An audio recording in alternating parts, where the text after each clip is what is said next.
वालेकुम जनरल साहब, एक तो बातचीत के हवाले से हमें ये बताया जा रहा था आज तक कि वाहिद हल ही बातचीत है।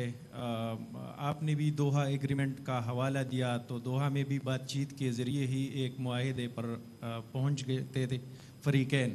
तो उसी टाइम जब खैबर पख्तूनख्वा में जो जिस पार्टी की आज हुकूमत है, उसी टाइम वो मरकज़ में थी जब लास्ट टाइम टाक्स के ज़रिए इनको इंगेज किया गया।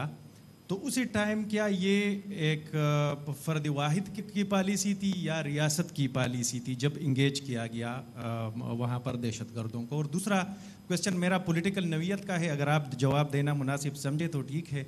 नामिनेटेड वज़ीर आला खैबर पख्तूनख्वा के हवाले से सुहेल अफरीदी जिसका नाम है, उसके हवाले से कल भी एक वफाकी वज़ीर इत्तलाआत ने प्रेस कॉन्फ्रेंस की और इसका नेक्सस तालिबान के साथ प्रूव करने का कहा, बल्कि राबिता का कहा है।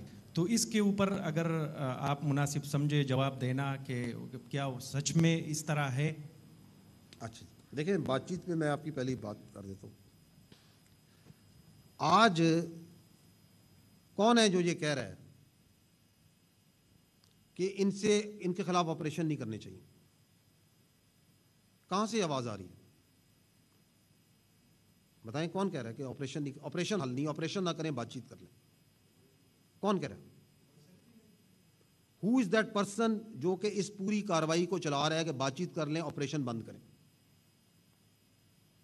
जो ये कह रहा है, जो आपने दूसरी बात की कि मैं उस हुकूमत को अपनी उस सूबाई हुकूमत मुझे बर्दाश्त नहीं जो कि ऑपरेशन के खिलाफ खड़ी ना हो।